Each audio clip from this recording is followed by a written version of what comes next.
بھارت اور جنوبی افریقہ کے درمیان کھیلے گئے ٹیسٹ میچ محض دوسرے دن ہی ختم ہو گیا، جس کے ساتھ ہی گیندوں کے حساب سے ٹیسٹ کرکٹ کی تاریخ کا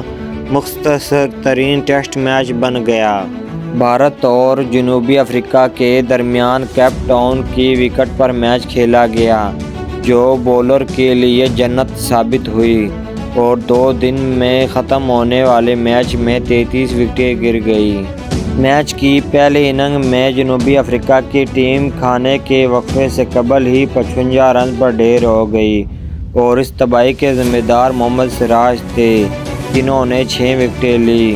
اس کے جواب میں بھارتی ٹیم نے ایک موقع پر 4 وکٹوں پر 153 رنز بنا کر بڑی لیڈ حاصل کرنے کی امید پیدا کر لی تھی،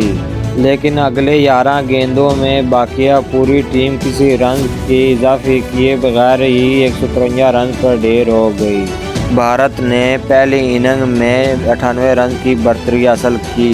جو میچ میں فیصلہ کن ثابت ہوئی، کیونکہ جنوبی افریقہ کی ٹیم ایڈم اکرم کی سنچری کے باوجود دوسری اننگ میں صرف 176 رنز پر ڈھیر ہو گئی۔ جسپریت بمراہ نے تباہ کن بولنگ کرتے ہوئے 6 کھلاڑیوں کو پویلین کی راہ دکھائی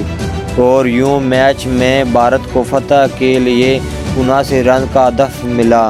بھارت نے 3 وکٹوں کے نقصان پر ہدف حاصل کر کے میچ میں 7 وکٹوں سے کامیابی حاصل کر کے سیریز بھی 1-1 سے برابر کر دی۔ اس میچ میں مجموعی طور پر 107 اوور یا 642 گیندوں کا کھیل ہوا، جس کے ساتھ ہی کرکٹ کی تاریخ کا مختصر ترین ٹیسٹ میچ بن گیا۔ اس سے قبل ٹیسٹ کرکٹ کی تاریخ کا مختصر ترین ٹیسٹ میچ 1931 میں آسٹریلیا اور جنوبی افریقہ کے درمیان کھیلا گیا تھا، جس میں مجموعی طور پر 656 گیندوں میں میچ ختم ہو گیا تھا۔ میچ میں دونوں ٹیموں نے مجموعی طور پر 464 رنز بنائے، جو جنوبی افریقہ اور بھارت کے درمیان اب تک کھیلے گئے میچ کا سب سے کم مجموعی اسکور ہے۔ اس سے قبل دونوں ٹیموں کے درمیان کھیلے گئے میچوں میں سب سے کم مجموعی اسکور 2015 میں کھیلے گئے ناگپور ٹیسٹ کا تھا، جس میں 652 رنز بنے تھے۔